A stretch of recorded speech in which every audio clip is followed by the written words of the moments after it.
নমস্কার সম্মানীয় দর্শক বন্ধুগণ, বাংলার যুবশক্তি প্রকল্পের পোর্টাল চালু করল পশ্চিমবঙ্গ সরকার।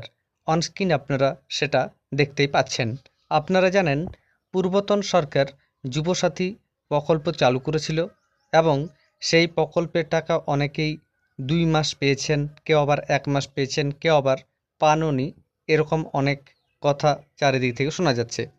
তবে নতুন যে সরকার তারা জানিয়েছিল তারা ক্ষমতায় এলে বাংলার যুবশক্তি বলে প্রকল্প চালু করবে, সেখানে বেকারদের প্রতি মাসে 3000 করে টাকা দেবে। আপনারা দেখতে পাচ্ছেন বাংলার যুবসাথী প্রকল্পের অফিসিয়াল পোর্টাল চালু হয়েছে। এই পোর্টালে এই মুহূর্তে কোনো রকমের কোনো কাজ হচ্ছে না। এখানে আপনারা দেখতে পাচ্ছেন application submission, application status, public notice, department reports ইত্যাদি নানা অপশান রয়েছে।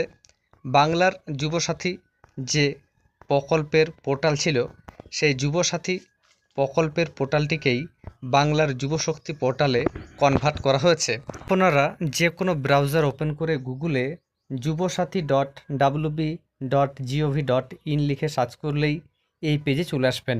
অর্থাৎ এখান থেকে বোঝাই যাচ্ছে যুবসাথী পোর্টালটাকেই বাংলার যুবশক্তি পোর্টালে কনভার্ট করা হয়েছে।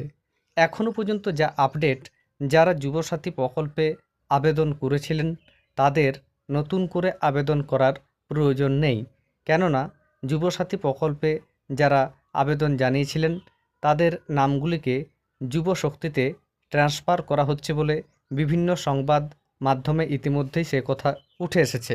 তবুও আমরা সরকারের যে অফিসিয়াল ঘোষণা তার জন্য অপেক্ষা করব। পাশাপাশি অনেকেই জানতে চেয়েছেন যে এই প্রকল্পের টাকা কবে থেকে দেবে সরকার। সদ্য এই সরকার গঠন হয়েছে, এখনও পর্যন্ত বিভিন্ন মন্ত্রিসভা দপ্তর বন্টন হয়নি, তাই এখন আমাদের অপেক্ষা করে থাকতে হবে কবে সরকার ঘোষণা করে। পাশাপাশি এখন একটা আপডেট আসছে যে অনেকের নাম হয়তো যুবশক্তি থেকে বাদ যেতে পারে।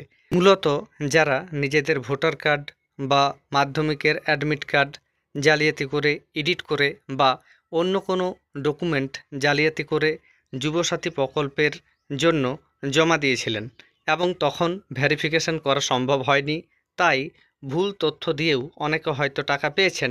এবার তবে তা হবে না, কেননা যুবশক্তি প্রকল্প চালু করার আগে সম্পূর্ণ ভেরিফিকেশন করা হবে বলে এই মুহূর্তে খবর পাওয়া যাচ্ছে। এখনও পর্যন্ত সরকারের তরফ থেকে অফিসিয়াল ঘোষণা আসেনি কবে থেকে এই প্রকল্পে টাকা দেওয়া হবে বা নতুন আবেদন কবে থেকে শুরু হবে। যখনই সে ব্যাপারে আপডেট আসবে আপনাদের সামনে তুলে ধরব। ধন্যবাদ।